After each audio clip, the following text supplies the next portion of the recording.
sudah saatnya sekarang relawan baik Mas Ganjar ataupun relawan yang lain yang akan bertarung tetap fokuskan bagaimana nilai-nilai partai pengusung yang sudah bersusah payah itu selalu memberikan fondasi bahwa kita punya kebinekaan, kita punya NKRI, kita punya Pancasila dan UUD. Selalu fokuskan siapapun yang bertarung tetap menjaga nilai-nilai persatuan ini. Kualitasnya pemimpin, capres tercermin dalam kualitasnya relawan atau orang-orang yang mengusung. Bukan surprise atas pilihannya, tapi surprise waktunya. Mendadak sekali, tiba-tiba dipanggil, tiba-tiba diumumkan, H-1 Lebaran. Dan saya rasa ini momentum yang ya benar luar biasa. Orang mau mudik, orang pada jadi bahan pembicaraan, secara nggak langsung efek viralnya tuh dapet. Kita pada anak muda ini melihat sosok Pak Ganjar Pranowo ini mempunyai sifat yang mirip sama Pak Jokowi. Nah, tapi di Jawa Barat kan Pak Ganjar ini kan di antara 3 kandidat yang selalu disebut itu kan paling lemah, paling bawah. Nah, bagaimana calon itu akan menaikkan elektabilitas beliau di wilayah-wilayah yang beliau lemah, meskipun suaranya Ganjar itu memang belum menyodok 2 yang di atas, tapi naik terus. Kalau di booster dengan pemilihan yang tepat, booster dengan si calon wakil, wakil ini tadi.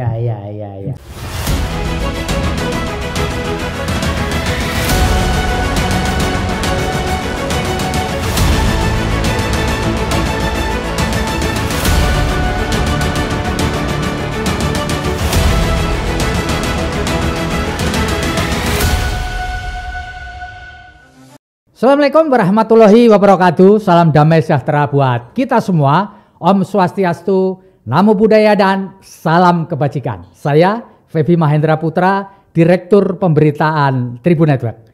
Tribuners, Ibu Megawati Soekarno Putri sebagai Ketua Umum DPP PDI Perjuangan memberikan kejutan ketika pada tanggal 21 April 2023 secara resmi mengumumkan bakal calon presiden dari PDI Perjuangan seperti bisa kita duga sebelumnya adalah Pak Ganjar Pranowo yang saat ini tengah menjabat sebagai Gubernur Jawa Tengah.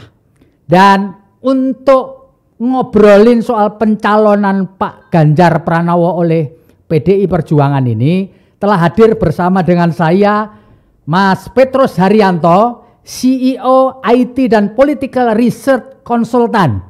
Lalu yang kedua ada Mas Hari Purwanto, paguyuban sedulur Ganjar ya dari Jawa Timur, dan yang nomor 3 adalah Bang Antonius Billy Hadiwianto. Ini tokoh muda yaitu dari komunitas milenial Ganjar. Saya akan sapa para narasumber. Salam Mas Petrus Haryanto. Salam. Assalamualaikum. Ya, terima kasih. Saya coba Mas Hari Purwanto. Assalamualaikum Mas. Waalaikumsalam, Mas Bobi. Terima kasih. Dan Bang Antonius Billy Hadiwianto, Bang Billy. Waalaikumsalam. Waalaikumsalam. Terima kasih. Saya mau ke Pak Petrus Haryanto dulu. Pak Petrus, Anda merasa surprise nggak ketika pada tanggal 21 April 2023 yang lalu, sehari menjelang Lebaran, Bu Megawati mengumumkan Pak Ganjar sebagai bakal calon presiden, Mas? Nah, ini luar biasa kejutan yang dahsyat itu, Mas Febi. Selaku ini ya, selaku praktisi di IT Research and Political Consultant, kami semuanya merasa ya terkejut. Wah, kejutannya luar biasa, dan inilah menurut kami sebagai analis begitu juga di politik bahwa kekuatan, kesabaran, ketajaman, intuisi yang dilakukan oleh Mega itu tergolong sesuatu yang luar biasa, dibumbui dengan yang namanya kekuatan riset, data, dan beliau walaupun sudah sangat sepuh seperti itu ya, tapi betapa matangnya memang aspek-aspek rasional itu dipegang oleh sosok ibu, sehingga di tengah orang fokus pada Lebaran, beliau juga memberikan kejutan manis di tengah-tengah kita semua, sehingga Ganjar diusung resmi sebagai calon presiden itu kemudian menjadi gempar, peta semua politik berubah, dan malah cenderung sepertinya akan ada banyak yang berbondong-bondong partai-partai besar di KIB dan sebagainya yang juga akan berbondong-bondong bersama PDIP, karena nasionalis religius sepertinya akan semakin menguat dan mengkristal seperti itu, Mas Febri. Ya. Tapi yang jelas inilah sebuah dinamika politik, bahwa politik dengan berbasis data, politik berbasis kesabaran, kaderisasi, dan kemudian intuisi yang dalam. Inilah yang dibutuhkan memang di dalam kematangan politik setiap partai mengusung siapa calon presiden. Terlepas dalam dinamika sebelumnya ya Mas Febi ya, tentang konflik intrik di dalam partai sendiri, dan juga bagaimana skoci-skoci yang juga seolah-olah dulu tercipta sehingga agar Ganjar diusung oleh partai lain juga. Ini sesuatu yang memang tidak dipungkiri, ini adalah bumbu yang membuat was-was juga bagi sosok Pak Ganjar sendiri sebenarnya. Tapi di balik itu semua, kesabaran Pak Ganjar dalam konteks menerima dinamika apapun intrik politik yang terjadi di dalam, membuat, saya pikir itulah kematangan juga sisi lain sebagai calon presiden ya. Ini ketika kita bicara dari sisi Pak Ganjar. Ya. Tapi yang jelas dengan adanya PDIP yang sudah resmi mengusung Ganjar ini, Mas Febi, paling tidak peta sudah berubah. Artinya di mana P3 juga akan siap-siap merapat. PAN juga yang sudah kelihatan pasti itu sudah sangat merapat. Bahkan tidak menutup kemungkinan Golkar, Gerindra, dan juga PKB. Nah, dinamika ini dengan melawan potensial nanti Nasdem, PKS, dan juga Demokrat, ini bisa jadi malah 2 calon. Walaupun idealnya kalau bisa 3 calon, nah supaya bisa menarik nanti dinamika di sana. Tapi yang jelas terkait dengan tema kali ini, Mas Febi, menarik sekali bagaimana kesiapannya daripada sosok inilah pemimpin-pemimpin terbaik yang menurut kami sebagai praktisi politik seperti itu, inilah wujud dalam kontestasi di mana sosok ibu menaruh calon yang benar-benar disiapkan. Ya. Demikian halnya partai lain yang adanya memang Pak Prabowo mungkin dengan Pak Anies kan. Monggo di antara ini semuanya adalah pilihan bagi rakyat ya kemudian. Tapi yang jelas dengan dinamika munculnya Pak Ganjar, inilah bentuk dari kematangan setiap partai mengusung calonnya secara matang. Itu Mas Febi dari saya. Baik, saya akan bergeser ke Mas Hari Purwanto dulu. Mas, pertanyaannya sama dengan kepada Pak Petrus tadi. Anda dari paguyuban sedulur Ganjar yang sudah melakukan beberapa deklarasi sebelum Bu Mega mengumumkan. Surprise nggak Mas dengan ini? Kalau Bu Mega mengumumkan atau menunjuk Ganjar untuk dicalonkan sebagai calon presiden, bagi saya tidak surprise. Ya. Karena kami sudah menghitung bahwa bagi PDI Perjuangan tidak ada calon lain kecuali dia yang kuat untuk dicalonkan. Ya. Dan itu sudah terbukti. Kebetulan kami ini kan sudah pernah menjadi relawan Jokowi kali 2014, 2019. Nah, itu Bu Mega realistis ya. Realistis pada waktu menunjuk Pak Jokowi itu survei-survei mengunggulkan Pak Jokowi. Ya. Tapi internal banyak yang mengharapkan Bu Mega masih maju. Ya. Dan pada akhirnya Bu Mega realistis mengumumkan Jokowi sebagai capresnya. Ya. Jadi kami menganalisa demikian juga. Ini kira-kira pasti kalau katakanlah misalnya tempo hari itu ada misalnya Mbak Puan yang juga mau running begitu dan diberi kesempatan oleh Ketua Umum untuk bergerak begitu berhubungan dengan partai ke bawah segala macam. Nyatanya elektabilitas tidak naik lebih dari 3% sehingga Bu Mega pasti realistis lah. Kak saya yang bagi saya kejutannya itu waktu ya Pak. Itu terkejut itu. Ya. Terkejut oleh karena yang santer terdengar itu kan kira-kira akan diumumkan bulan Juni. Betul. dan bulan Juni ya. Itu kan bulan Bung Karno lah itu ya. Pasti agak betul. Ada maksud, Juni itu bulan Bung Karno betul ya. Ada maksud ada maksud agenda-agenda yang akan riuh lah di sana begitu. Nah, tapi menjadi 21 April itu agak terkejut ini. Ya. Dan itu juga sempat kami harus mengevaluasi gerakan-gerakan kami di lapangan. Oleh karena perubahan-perubahan itu.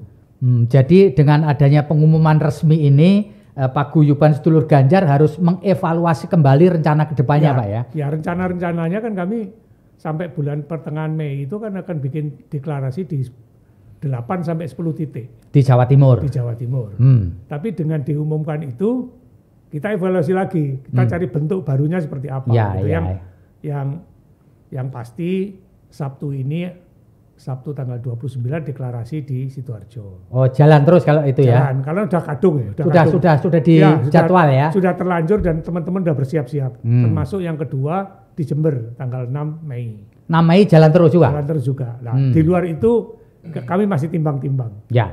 Ada Malang, ada Madiun, ada Banyuwangi, ada Tulungagung, begitu. Itu dievaluasi ya? Kami evaluasi lagi nanti kira-kira bentuknya seperti apa. Begitu.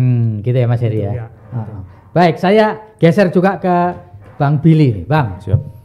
Sama pertanyaannya dengan Mas Hari tadi. Surprise nggak ketika PDI kemudian tanggal 21 kemarin itu mengumumkan secara resmi Pak Ganjar jadi gitu? Kalau surprise-nya kita bilang surprise. Ya. Tapi sama seperti Pak Hari, bukan surprise atas pilihannya. Ya. Tapi surprise waktunya. Ya. Mendadak sekali, tiba-tiba dipanggil, tiba-tiba diumumkan, H-1 Lebaran. Ya. Dan saya rasa ini momentum yang ya benar luar biasa. Orang mau mudik, orang pada jadi bahan pembicaraan, secara nggak langsung efek viralnya tuh dapat, ya kan? Efek viralnya, viral efeknya dapat. Ya. Itu yang menurut saya sebuah keputusan luar biasa. Jadi nggak cuman sekedar ngumumin, tapi strategi pengumumannya itu bagus. Ya seperti Pak Hari sampaikan, info yang didengarkan kalau nggak bulan Juni mau Hari Pancasila, ya bulan-bulan Juni lah, itu info yang kita dapat. Tetapi tetap kita mengapresiasi sekali kepada Bu Mega, sangat cepat mengumumkan 21 April kemarin kalau nggak salah. Ya betul. Ya itu dari kolega komunitas Milihan Ganjar kita sudah sangat excited sekali. Kita sudah sangat menanti-nanti pengumuman ini. Jadi kita sudah mempersiapkan, kita ini kan milenial ya, anak muda. Konsepnya kita lebih banyak bermain di sosial media, online, dan kita juga menarik influencers muda yang followersnya banyak supaya kita mendapatkan engagement yang tinggi. Jadi ya kita di sini komunitas supporter, kita satu komando lah. Kita di sini support Pak Ganjar. Ya. Bisa diceritakan sedikit Bang, kok Anda dan teman-teman Anda di komunitas milenial Ganjar itu kok memilih Pak Ganjar, kok nggak Pak Anies atau Pak Prabowo gitu? Mengapa ini? Why, Pak? Karena gini, kita melihat Presiden Jokowi 2 periode ini kan luar biasa. Sifatnya luar biasa. Cara beliau kerja ini luar biasa. Track record gak bohong lah. Tanpa mengesampingkan atau menghina atau mengapapun dari pihak sisi, kita memfokuskan di Pak Ganjar. Kita pada anak muda ini melihat sosok Pak Ganjar Pranowo ini mempunyai sifat yang mirip sama Pak Jokowi, yaitu melayani. Dia seorang pelayan masyarakat. Ya, dari slogan-slogannya, dari kinerjanya di Jateng, bagaimana dia memanfaatkan IT untuk melayani masyarakat, itu hal yang luar biasa gitu loh. Jadi saya belum lihat ini di pejabat-pejabat lain gitu. Bahkan bisa bilang Pak Ganjar ini salah satu orang yang mengawali revolusi IT lah kasarannya di dunia pemerintahan dengan alat kecil. Beliau kan selalu bilang dengan alat kecil ini kita bisa mendengar keluhan masyarakat. Nah itu luar biasa. Jadi efisiensi waktu melayani masyarakat itu luar biasa. Itu ya yang membuat ini. Itu yang membuat kita merasa kayak ini Pak Ganjar ini dapat melanjutkan bahkan mengimprovisasi kinerja dari Pak Jokowi. Kalau boleh saya tahu Bang, sekarang ini yang bergabung di komunitas milenial Ganjar ini Berapa Pak? Kalau untuk sekarang nggak sampai 50 orang. Ya. Tetapi dari 50 orang tersebut terdiri dari anak-anak muda yang followersnya banyak. Oh gitu. Anak-anak IT, anak-anak kuliah. Jadi anak muda ini kita memilih siapapun. Ya. Tetapi kita mempunyai target bahwa anak muda ini memiliki influence kepada orang. Beliau bisa memberikan pesan kepada orang, berpengaruh kepada orang, dan mengajak siapapun yang kalau kita satu visi, ayo kita gabung. Kita tidak pernah memaksa orang, oh kamu harus gabung kita ya, kamu nggak boleh, kamu kurang terkenal, enggak. Kalau kamu misalnya pendukung Pak Ganjar, kamu suka sama beliau, kamu fansnya beliau, ya ayo gabung sama kita. Kita ini sifatnya komunitas kok. Komunitas kan bebas Pak. Terbuka ya. Terbuka. Siapapun boleh. Cuman memang kita fokuskan ke anak yang muda, supaya kita komunikasinya lebih nyambung. Lebih nyambung komunikasi. Kalau kita gerakkan, sekarang kan cepet, langsung WA, blasting, broadcast, jalan seperti itu. Jadi kita lebih fokuskan ke anak yang muda. Oke. Saya ingin kembali ke Mas Petrus. Mas Petrus bersama dengan kita masih? Ya, siap. Mas Petrus, kemarin waktu Bu Mega mengumumkan tanggal 21 April hadir juga Presiden Joko Widodo. Kita nggak tahu kapasitas beliau apa, tapi yang pasti disebut sebagai kader PDI Perjuangan. Menurut Mas Petrus, apa sih makna kehadiran Pak Jokowi dalam pengumuman itu, Mas? Ya, kita semua tentu saja menangkapnya, melihat itu secara realistis saja. Artinya kehadiran kedatangan Pak Jokowi memang adalah bagaimanapun beliau sebagai kader partai kan seperti itu. Dan yang jelas tentu saja dukungannya sudah sangat mutlak, yaitu apa? Dukungan secara kecondongan figur penerus beliau sendiri adalah yang sangat diharap-harapkan dikabulkan Ibu, karena tidak jangan seperti itu. Artinya sosok Ganjar Pranowo memang sesuatu yang memang sudah digadang-gadang dan diharapkan akhirnya terwujud dengan segala macam sinyal kode-kode yang sudah sering dilemparkan oleh Pak Jokowi. Tapi terlepas dari itu semua, Mas Ferdi, kehadiran Pak Jokowi memang ada beberapa orang mungkin lawan politik yang juga menilai dari sisi lain ya. Kenapa sih kok harus turun hadir di tengah-tengah persoalan dalam konteks kepartian yang sangat internal seperti itu. Yang jelas inilah bentuk bahwa sebagai pemimpin apapun ya kan, apalagi karena khususnya beliau sebagai kader dari PDI Perjuangan, maka ya sudah menjadi kewajaran juga tentu saja ketika itu dianggap berseberangan ya, karena beliau adalah kepala negara kan seperti itu. Tapi bagi kami melihat ya inilah proses bahwa apapun ketika yang namanya kandidat itu diusung oleh sebuah partai, dan ini konteksnya adalah PDIP yang memang resmi mengumumkan pengumumannya, maka Pak Jokowi sudah berada di tempat yang tepat juga, yaitu apa? Ya hadirnya juga bukan sebagai kapasitas kepala negara tentu saja, Mas Febi, tapi yang jelas sebagai bagian daripada PDI Perjuangan itu sendiri. Nah, terlepas apapun ya tentu saja itu ya biasalah, itu hanya cara pandang yang berbeda. Yang jelas menurut saya cukup matang bagaimana PDIP memainkan sebuah peran menentukan hari, waktu, dan saja kejutan-kejutan itu tidak saja berlaku bagi masyarakat. Pengurus PDIP saja terkejut semuanya kan seperti itu ketika dalam 1-2 hari sebelum pengumuman Mas Ganjar diminta untuk ke Jakarta. Saya pikir itu Mas Jadi kalau soal posisi Pak Presiden ya.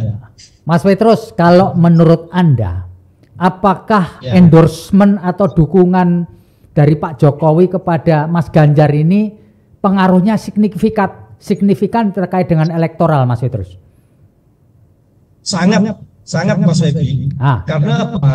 Karena apapun bentuknya posisi endorse yang dilakukan oleh Pak Jokowi itu tidak saja Pak Jokowi sebagai kapasitas pribadi. Dalam konteks beliau didukung dari 2014 dan 2019, itu sudah banyak relawan-relawan yang sudah bergabung di dalam konteks pendukungnya beliau. tidak saja di dalam beragam bentuk relawan apapun ya, Pojokah, Pena 98K ataupun aktivis 98K dan sebagainya. Ini cukup banyak relawan-relawan yang juga sudah masuk sudah di sana. Artinya adalah ini sudah menjadi bagian bahwa tidak memungkinkan kalau semua gerbong namanya relawan berharap kepada Pak Jokowi atas dukungannya terhadap siapa capres yang akan di-endorse. Ini yang kemudian menjadi sesuatu yang luar biasa. Ya, beliau tidak bisa menafikan keberadaan semua relawan yang memang menjadi sosok Pak Ganjar ini dengan tentu saja segala macam koneksinya, baik kelompok yang milenial, termasuk bagaimana kemampuan dalam konteks bersosmed yang sudah sangat banyak, masif sejak 2014-2019. Kan nggak mungkin itu ditinggalkan begitu saja dengan tanpa menyiapkan SDM penerus dalam konteks pemerintahan ke depan. Ya. Saya pikir itu Mas Ferdi. Oke, terima kasih. Saya ke Mas Hari lagi.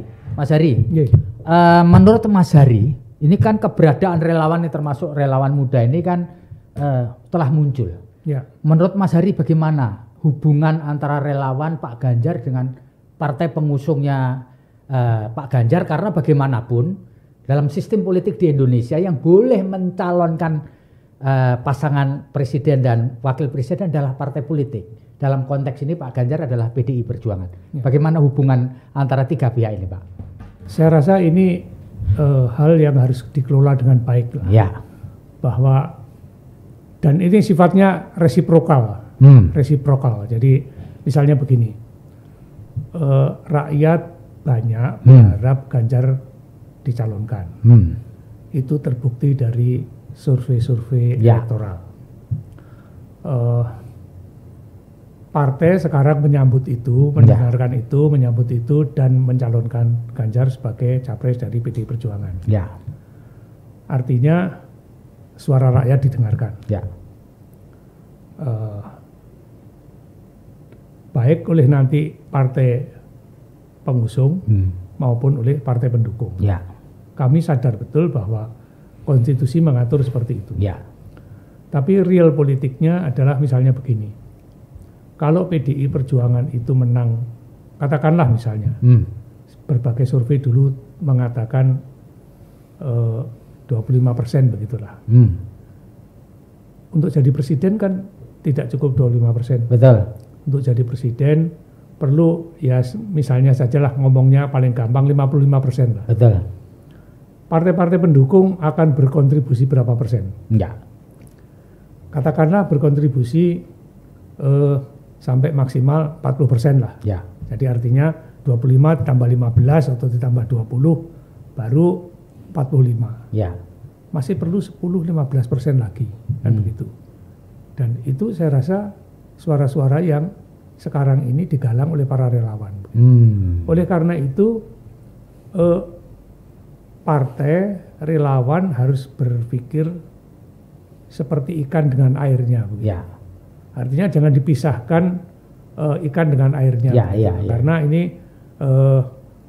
relawan itu kan relawan dan partai pengusung maupun pendukung ini kan airnya. Ya, ya, ya, ya. Nah, tapi air itu kan tidak ada yang eksklusif itu di mana-mana air itu inklusif lah kan begitu. Sifat air inklusif ya. Sifat air kan inklusif gitu. Nah, Pak Ganjar ini kan ikannya, ibaratnya kan seperti itu. Nah, jadi kalau nanti ada misalnya partai itu siapapun lah, partai pengusung dalam hal ini PDI, pendukung misalnya nanti P3, PAN dan lain-lain itu merasa eksklusif Ganjar itu adalah calon kami. Itu akan menimbulkan komplikasi. Jadi akan merugikan Pak Ganjar sendiri ya? Iya, akan timbul apa pergesekan yang tidak perlu lah, itu sama sekali tidak perlu. Karena semua harus menyadari bahwa relawan harus menyadari bahwa hanya partai yang bisa menyalonkan. Partai harus menyadari bahwa dengan partai saja tidak cukup. Saya rasa itu. Perlu ada dukungan dari relawan Iya. Sekarang Bang Billy, Bang, apakah secara fisik atau non fisik, biarlah komunikasi, komunitas milenial Ganjar ini pernah berkomunikasi dengan Pak Ganjar, Bang? Jadi bulan Maret ya, bulan Maret saya lupa tanggalnya berapa. Ya. Kebetulan kita dari kolega dipanggil Pak Ganjar di Semarang, di rumah dinasnya beliau, rumah dinas, di Puri Gede. Ya. Tentunya kehormatan ya bagi kita ya, kita anak muda dipanggil sama sosok yang meskipun beliau waktu itu belum capres, baca pres, tapi beliau gubernur, orang yang mempunyai jabatan dan orang yang mempunyai elektabilitas tinggi, memiliki nama yang bagus, kita sangat tersanjung, kita sangat mengapresiasi kita dipanggil. Jadi pada saat dipanggil itu momen kita agak unik. Ya, gimana tuh? Pas 1 hari setelah pengumuman FIFA U20 batal. Oh iya. Ya, kita kan nggak mungkin lupa kan momen itu. Ya kan gimana Pak Ganjar diserang habis-habisan. Di situ beliau banyak sharing sama kita. Sharing pandangannya beliau, bagaimana kok beliau caranya beliau seperti ini sampai akhirnya dihujat. Kita di situ merasa kayak beliau ini orang yang sangat nasionalis gitu loh. Kita di sini mungkin banyak orang awam melihat, wah dengan batalnya gini, tapi beliau menjelaskan ke kita. Ya, bisa dibilang kita ini waktu itu curhatnya beliau pas siangnya diumumkan batal, malam kita ketemu jam 7-an malam. Ngobrol sama kita. Jadi kayak masih memanas cerita kita fresh gitu ya? Masih fresh gitu loh. Kita juga membantu memberikan ide bagaimana. Jadi respon beliau terkait permasalahan itu adalah orang yang luar biasa. Maksudnya beliau menghadapi masalah ini, cara yang dipakai, cara penyelesaiannya itu luar biasa. Jadi itu membuat kita semakin ini orang memang punya kapasitas ya. Cara dia menangani konflik itu bagus. Dan dia menjelaskan ke kita konstitusi, ideologi Bung Karno bagaimana. Kalau misalnya ini terjadi bagaimana dan panjang itu saya rasa juga sudah dijawab di podcastnya Narasi TV ya Mbak Nana ya. Itu ya kurang lebih seperti itu yang dijelaskan ke Mbak Nana. Kita bertukar pikiran. Benar. Jadi kita waktu itu bulan Maret kita ketemu di Semarang. Kita Bang Billy. Pada saat Bang Billy memperkenalkan diri dari komunitas milenial Ganjar, apa responnya Pak Ganjar? Yang pertama Pak Ganjar datang melihat, kok masih muda semua. Beliau antusias gitu. Dan juga saya dengar dari teman-temannya beliau tuh memang suka sama anak muda. Dalam arti suka beliau tuh mengapresiasi anak muda karena anak muda ini kan generasi penerus bangsa ya. Kita kan juga generasi yang masih banyak belajar. Kita perlu ditempa sekeras mungkin supaya apa? Nanti di kedepan kita jadi penerus bangsa yang bagus. Jadi reaksi beliau tidak tidak memandang kita sebelah mata. Kamu masih kecil, kamu masih muda, enggak. Beliau justru beliau langsung ngajak tukar pikiran tentang FIFA U20 atau tentang bagaimana dia di pemerintahan kemarin itu ada konflik bagaimana beliau memberikan pembelajaran ideologi yang sangat bagus kemarin pada saat kita. Gitu ya? Iya. Sangat welcome sekali. Mas Hari. Lalu setelah Mas Ganjar ini dicalonkan sebagai bakal calon presiden dari PDI, menurut kalangan relawan, ini kan perlu pendamping nih Mas Heri. Gimana ini Mas? Dari paguyuban sedulur Ganjar ini memandang siapa sih yang paling pas untuk mendampingi Mas Ganjar sebagai wakil presiden? Terus terang saja sebenarnya agak kurang enak didengar ya. Kami tidak peduli lah siapa cawapres yang akan didukung oleh Ganjar, karena kami sangat peduli agar Ganjar Pranowo diusung sebagai capres. Sehingga pada waktu tadi Billy menyampaikan U20 itu membuat ada dampak yang luar biasa itu memang. Saya rasa di kalangan relawan, di kalangan pendukung Ganjar itu ada semacam secara moral down lah. Jadi ngaruh ya Pak ya? Ngaruh banget. Ngaruh banget ya. Kami cek ke sana kemari ngaruh banget. Memang tetap saja ada daihat yang bergerak terus, yang ini terus. Dan apa yang kami lakukan di Jawa Timur dengan deklarasi di Batu, di Nganjuk, nanti di Sidoarjo, nanti di Jember segala macam itu dalam rangka satu mengangkat moral kawan-kawan. Yang kedua dalam rangka menaikkan elektabilitas Pak Ganjar. Karena ya itu tadi waktu 21 April tadi ini bagi kami kan sangat mengejutkan. Gitu. Jadi kami tidak berpikir bahwa dalam bulan April itu akan terjadi, enggak. Bulan Mei pun kami enggak akan terjadi, karena itu kami menggelar acara-acara itu sampai pertengahan Mei. Nah, itu untuk menaikkan moral kembali ya? Untuk menaikkan moral. Nah, dengan demikian kami fokusnya adalah Ganjar dicapreskan. Nah, kalau misalnya sebut nama itu saya rasa pasti ini adalah rembukan antara partai-partai pendukung. Dan mungkin juga Pak Jokowi. Ya. Kan begitu, karena beliau kalau endorsement itu kan nilainya tinggi gitu. Bolehlah kita bilang sekarang ini the kingmaker di Indonesia itu kan ada dua untuk pilpres, Bu Mega dan Pak Jokowi. Nah, sehingga pasti itulah pasti rembukan-rembukan di antara Bu Mega, Pak Jokowi dengan partai-partai yang akan mendukung pencalonan Ganjar. Bagi kami yang penting adalah figur cawapres ini satu, jangan sampai memberatkan Pak Ganjar. Oh, jangan sampai membuat elektoralnya jadi malah turun gitu ya. Jangan mendowngrade lah. Ya. Itu yang pertama. Yang kedua, bagaimana kalau Pak Ganjar ini misalnya omong kosong nih. Jawa Tengah itu kan sudah pasti kuat. Ya. Itu kan rumahnya beliau. Ya.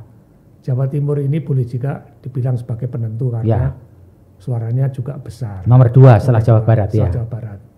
Nah, tapi di Jawa Barat kan Pak Ganjar ini kan di antara 3 kandidat yang selalu disebut itu kan paling lemah, paling bawah. Ya. Bagaimana calon itu akan menaikkan elektabilitas beliau di wilayah-wilayah yang beliau lemah, misalnya di DKI kah, di Banten kah, di Jawa Barat ya? Di Jawa Barat kah? Meskipun saya mendengar dari hasil surveinya Carta Politika, meskipun suaranya Ganjar itu memang belum menyodok 2 yang di atas, tapi naik terus. Ya. Di daerah-daerah yang beliau itu elektabilitasnya boleh dibilang kalah dengan 2 ini, 2 calon yang lain itu, tapi di daerah situ semua naik terus. Iya. Naik terus. Nah, ini kalau di booster dengan pemilihan yang tepat, ini naiknya akan lebih kuat. Booster dengan si calon wakil, wakil ini tadi. Ya. Saya gitu, saya nggak akan menyebut nama lah. Ya, tapi kira-kira itulah arahnya, Mas ya. Baik, Bang Billy. Tadi kan disebutkan Bang Billy sempat berkomunikasi dengan Pak Ganjar. Nah, setelah diumumkan ini, kira-kira apa yang mau dilakukan oleh komunitas milenial Ganjar untuk membantu tadi seperti Mas Heri membooster makin tinggi lagi tingkat moral dan elektoralnya? Silakan. Kalau dari kita kolega, kita memang sudah ada raker rencana kerja. Ya, rencana kerja kita yang pertama tentu kita memberikan banyaknya konsultasi hukum ke masyarakat-masyarakat yang kurang mampu. Karena kolega di sini terdiri dari beberapa advokat muda. Jadi termasuk Anda juga termasuk saya. Lawyer ya? Ya, saya lawyer di kantor Handiwianto Law Office. Itu kantor saya sendiri. Dan di situ kita ada belasan sampai puluhan lawyer-lawyer muda yang kita satu visi. Nah, kita kan di sini melihat nih, Pak Ganjar juga sarjana hukum. Waktu itu kita sempat sounding juga. Kita sempat berdiskusi, kita pernah sepakat bahwa banyak orang Indonesia, khususnya rakyat kecil, yang mereka masih belum melek hukum. Jadi kita di sini akan yang pertama memberikan konsultasi gratis. Apa yang mereka perlukan, bagaimana, jangan sampai mereka pada saat banyak nih orang yang sengaja ditipu beli rumah atau apa, itu kita bantu konsultasi gratis. Yang kedua, karena kita sifatnya milenial, kita mengadakan seperti konser musik, olahraga, e-sport, itu kan engagementnya tinggi itu. Anak-anak muda banyak yang seneng lomba seperti main game Mobile Legends atau kita ngomong lomba futsal. Kita sebagai kolega kita mengadakan seperti itu. Lalu kita mengadakan festival musik untuk memberdayakan UMKM yang sifatnya nggak usah terlalu besar. Kita di wilayah-wilayah. Kita sekarang fokus di Jawa Timur terlebih dahulu. Setelah ini kakak saya akan megang kolega yang Jakarta. Oh begitu. Ya, jadi kita di sini terdiri dari beberapa anggota. Lebih tepatnya ya aktivis sosmed lah. Kalau zaman dulu kan aktivis pemerintahan atau aktivis sekolah, kuliah. Sekarang kita aktivis sosmed. Kita lebih banyak di situ. Jadi kita bisa memberikan influence yang besar kepada orang. Jadi raker kita yang pertama memberikan event-event kecil untuk support UMKM. yang kedua kita memberikan pelayanan hukum gratis, dan mungkin sebagainya nanti ada masukan-masukan dari anggota kolega lain kalau misalnya kamu buat dong event seminar seperti ini. Nah, anak-anak muda ini masih banyak kreatif kan. Jadi kita menampung semua aspirasi. Untuk jangka pendek sementara kita masih itu dulu. Mas Hari, ini banyak orang kadang-kadang nyinyir juga. Relawan-relawan ini muncul karena kan ada pamrih nih. Kepengin ini, kepengin itu. Bagaimana Mas Hari Purwanto menjawab nyinyiran bahwa makin banyak relawan itu nantinya minta-minta gitu? Hari Senin kemarin saya ada di Solo, ketemu dengan teman-teman relawan. Dan di situ ada Pak F.I. Rudi, mantan wali kota Surakarta, Solo yang pendukung berat Ganjar lah. Iya. Katanya kan nulisnya kan unik banget itu. Biar diajar sampai mutar tetap Ganjar kan, gitu, kan luar biasa kan itu ya. Nah, saya rasa ada semboyan yang baik yang disampaikan oleh Pak Rudi, bahwa saya tidak tahu asalnya dari mana, tapi Pak Rudi menyampaikan itu relawan itu adalah kita-kita yang tidak berharap penghargaan, tidak butuh pengakuan, bekerja untuk kemenangan dengan perdamaian. Nah, saya rasa yang paling penting bagi saya menang dengan perdamaian itu, karena pengalaman kita kurang baik lah, dimulai dengan Pilgub DKI, terus memuncak di Pilpres 2019 itu keterbelahan masyarakat kan kuat sekali, dan ini jangan sampai terjadi lagi lah. Saya rasa itu yang penting untuk kita sadari gitu loh. Bahwa relawan ini, kami dulu waktu 2014 Rejo Bangwetan, relawan Jokowi Bangwetan 2019 ya tidak dapat duit dari siapa-siapa ya. Artinya tidak dapat duit dari Pak Jokowi maksud saya. Tidak dapat duit dari tim kampanye nasional. Kami ya gotong royong, kami ya cari donatur sendiri, kami kerja sendiri, kami laksanakan sendiri. Sekarang kami nggak jadi apa-apa ya juga nggak apa-apa. Gitu. Tapi ngomong-ngomong ada efeknya nggak Mas menjadi relawan? Efeknya ada nggak?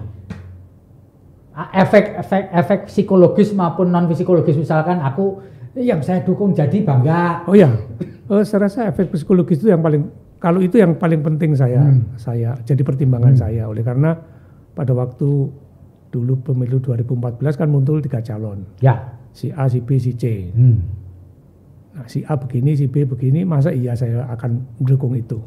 Saya mendukung Pak Jokowi. Loh, saya ditanya pada waktu itu oleh teman-teman, apa urusannya dukung Pak Jokowi? Urusannya golek orang baik untuk memimpin Republik.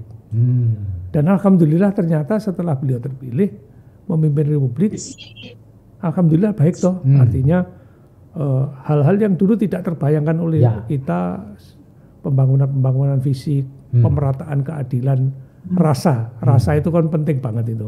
Kalau dulu misalnya harga BBM di Papua bisa ratusan ribu, di sini sekarang sama, itu kan itu luar biasa. Artinya kami senang mempunyai presiden semacam itu yang sesuai dengan harapan kami. Ini pun demikian. Di antara 3 ini rasanya ya beliau lah paling oke menurut kami. Saya rasa begitu ya. Bang, ini sama ke Bang Billy Bang. Jadi bagaimana Abang bisa menjawab bahwa ini relawan nanti berharap pamrih, nanti kalau Pak Ganjar jadi minta fasilitas, minta channel, minta koneksi, gimana Bang kalau melihat ini Bang? Kalau mengenai tanggapan seperti itu pasti banyak orang beropini seperti itu. Wah ini nanti nggak lama ini jadi nih, bisa nih dapat ini. Jadi komisaris. Jadi komisaris nih, jadi gini.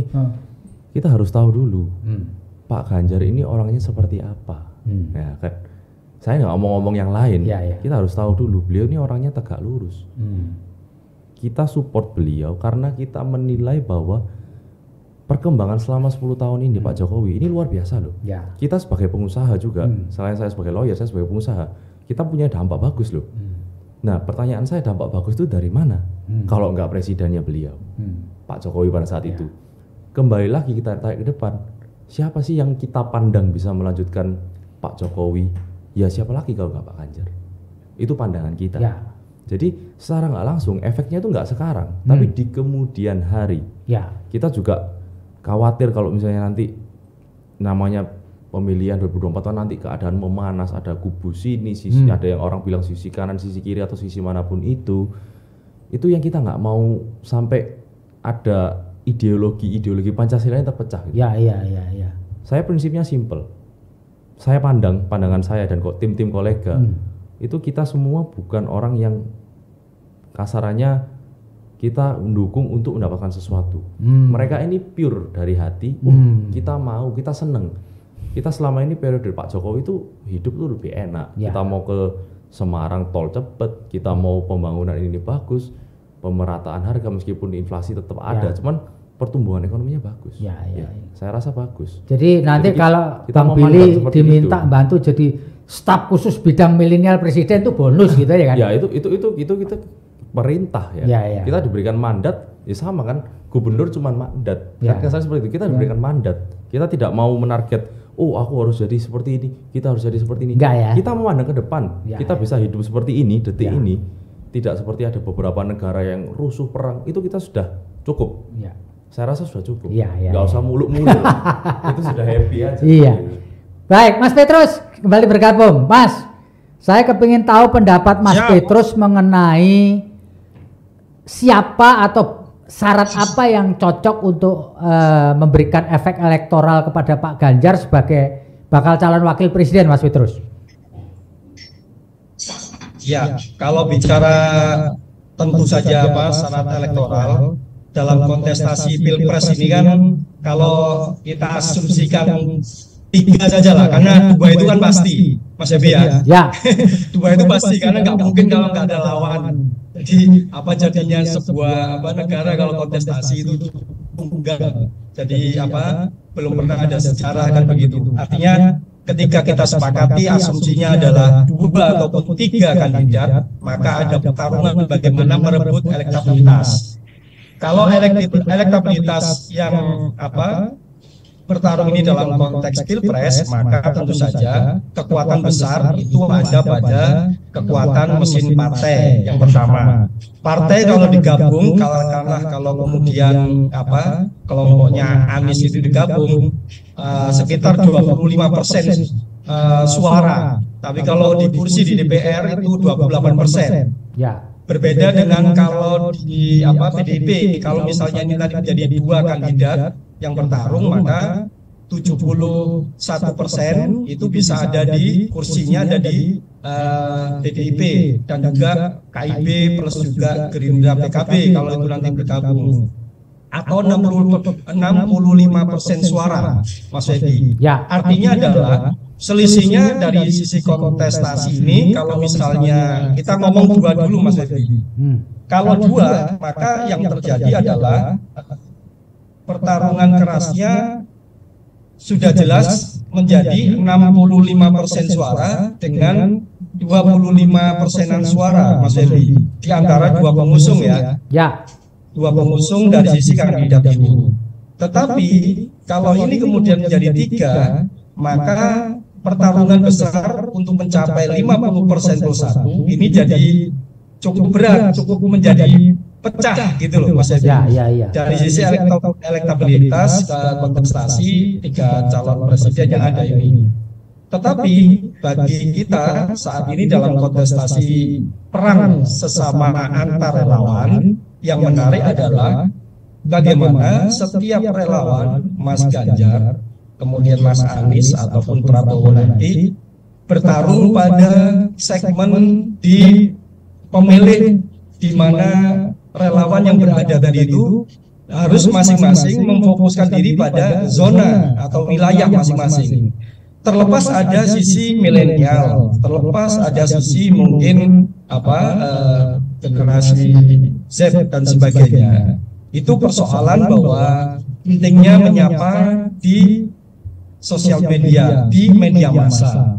Tetapi ketika bicara elektoral real di bawah, harusnya nanti kekuatan dari teman-teman yang ada di relawan Ganjar dan sebagainya, apapun Mas Anies, ataupun dari sisi Pak Prabowo, ayo berkontestasinya sama-sama menguatkan basis di mana wilayah masing-masing itu dikuasai menjadi sumbangsi real dari kekuatan masing-masing relawan. Jangan sampai seringkali relawan yang sudah berdarah-darah, berjasa dan sebagainya itu terabaikan oleh sisi manajerial dari sisi pemenangan yang ada di tim. Karena bagaimanapun ada tim kampanye nasional, ada tim kampanyenya juga internal partai masing-masing, ada juga relawan. Nah, jangan sampai relawan ini sekedar tambal sulam atau katakanlah cuma menutupi atau menyempurnakan, karena sesungguhnya peran-peran relawan ini mereka lebih besar sebenarnya, karena peran menyampaikan secara kepemimpinan itu lebih kuat pengaruhnya dari sisi relawan, karena relawan tidak memiliki identitas di partai khususnya ya, sehingga mereka akan mudah menyampaikan sisi kecocokan personality yang dimiliki oleh masing-masing capres ini. Jadi Mas Feby, menurut saya sebagai sesuatu yang menarik adalah sudah pada saatnya sekarang relawan baik Mas Ganjar ataupun relawan yang lain yang akan bertarung tetap fokuskan bagaimana nilai-nilai partai pengusung yang sudah bersusah payah itu selalu memberikan fondasi bahwa kita punya kebinekaan, kita punya NKRI, kita punya Pancasila dan UUD. Selalu fokuskan siapapun yang bertarung tetap menjaga nilai-nilai persatuan ini. Karena yang paling berat di negeri kita adalah persatuan itu sendiri. Karena dalam perbedaan ini adalah kontestasi 5 tahun, adu cerdas, adu jaringan, adu kampanye, adu gagasan, strategi. Semuanya dikolaborasi jadi satu. Jangan mengkampanyekan yang menjadi negatif campaign atau katakanlah black campaign, sehingga kita sama-sama kualitasnya pemimpin capres tercermin dalam kualitasnya relawan atau orang-orang yang mengusung sebagai gagasan baru. Jadi Mas Feby itu yang ingin kami fokuskan, Mas Feby. Ya. Baik, ini kita sudah sampai di penghujung ngobrol kita. Saya ingin ke Mas Hari dulu. Apa yang Mas Hari akan sampaikan kepada Mas Ganjar untuk melangkah hari-hari ke depan? Karena ini kan waktu kita ini pendek, Mas. Kan? Kita akan Pilpres bulan Februari 2024. Kalau ditarik tinggal beberapa bulan aja. Silakan Mas, apa yang bisa? Yang apa yang saya sampaikan ini memperkuat, mempertajam apa yang disampaikan Mas Petrus Haryanto, bahwa relawan ini perannya cukup signifikan. Signifikan, betul. Apalagi kalau kita ingat partai itu isinya adalah para caleg. Iya, betul. Dan para caleg, mohon maaf, mikirno awake dhewe. Itu dikatakan oleh salah seorang teman pimpinan partai, ngomong, kalau ada teman-teman ikut memasarkan calon presiden kami, kita senang. Oleh karena banyak orang-orang kami fokus pada pileg. Karena itu mereka kurang care dengan pilpresnya, begitulah. Saya rasa saya ingin mempertajam itu yang pertama. Yang kedua, tentu kami berharap Mas Ganjar Pranowo sebagai capres itu sebagaimana yang sekarang ini beliau rajin menyapa berbagai kelompok, termasuk seperti misalnya kolega ini tadi, berbagai kelompok relawan dan lain-lain, itu mohon ditingkatkan, itu jangan dikendorkan lah. Oleh karena beliau itu ditugaskan oleh partai, oleh karena beliau didukung oleh partai-partai. Saya rasa itu dijagalah. Yang ketiga, kami ingin appeal kepada beliau. Selama ini kan karena ruang politiknya yang sempit, sebelum dicalonkan tempo hari itu kan boleh dibilang kan, kalau bahasa guyonnya kami kan, Mas Ganjar ini jualan kemasan melalui medsos.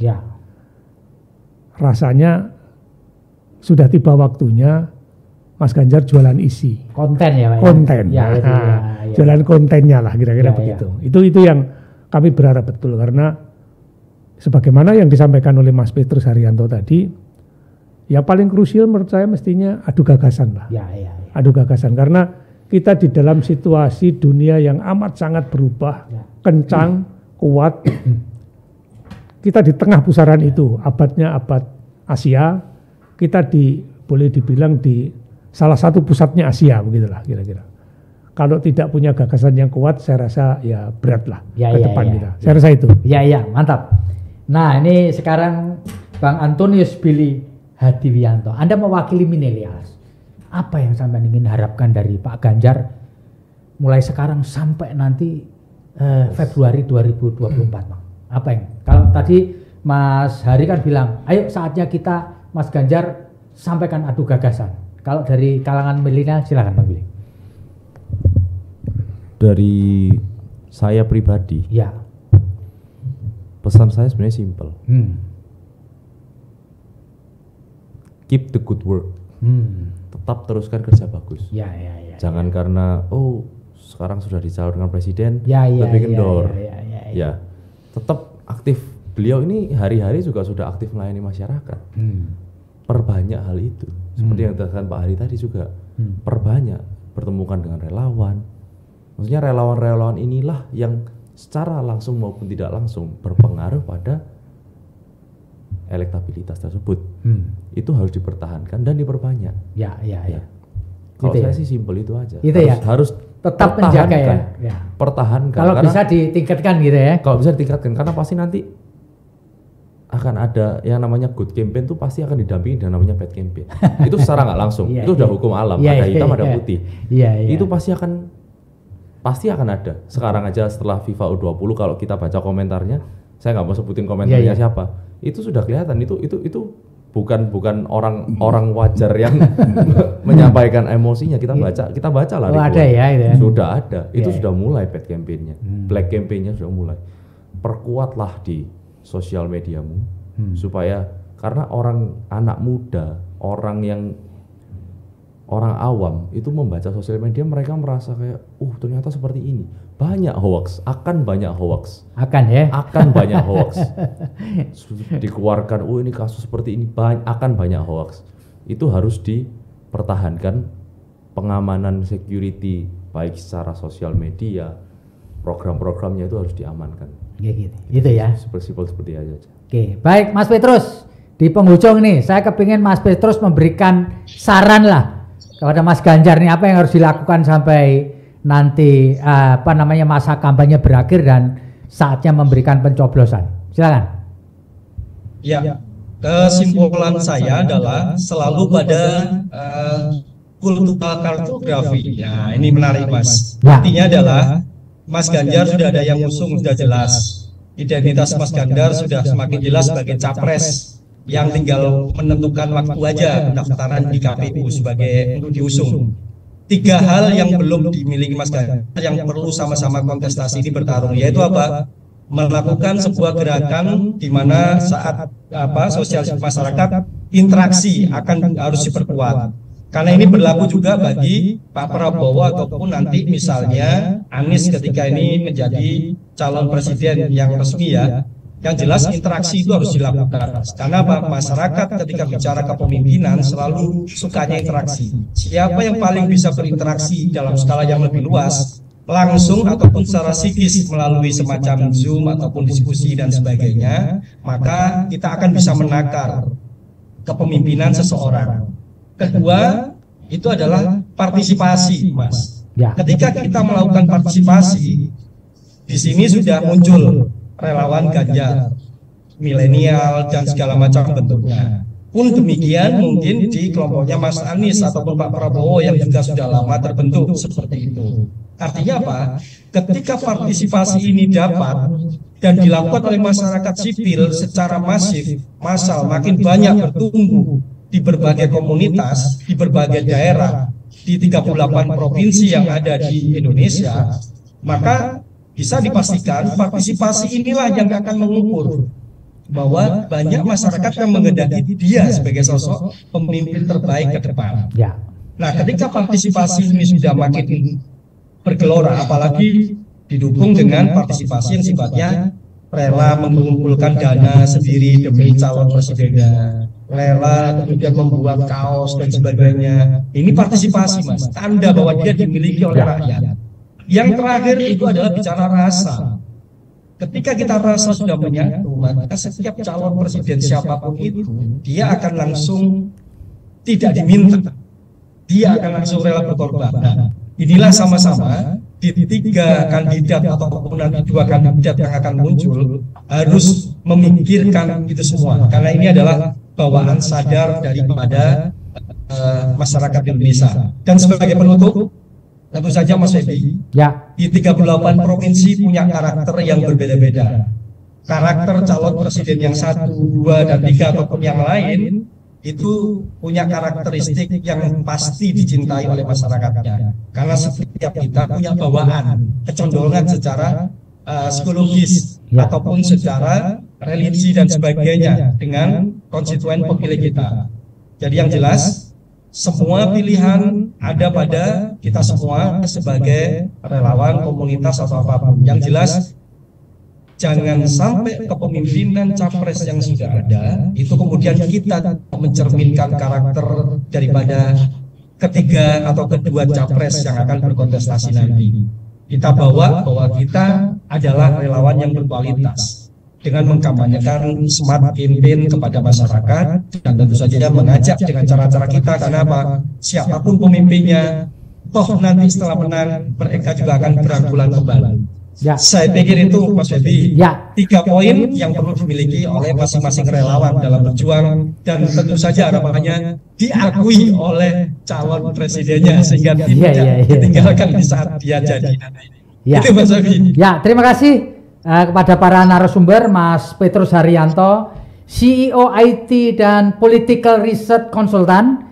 Terima kasih juga pada Pak Hari Purwanto, Paguyuban Sedulur Ganjar, dan juga berterima kasih pada Bang Antonius Billy Hadiwianto, Komunitas Milenial Ganjar. Tribuners, kita sudah di penghujung acara. Saya Febi Mahendra Putra pamit undur diri. Assalamualaikum warahmatullahi wabarakatuh. Salam damai sejahtera buat kita semua. Shalom, Om Santi Santi Om, Namo Buddhaya, salam kebajikan, rahayu, dan jangan lupa tetap bahagia.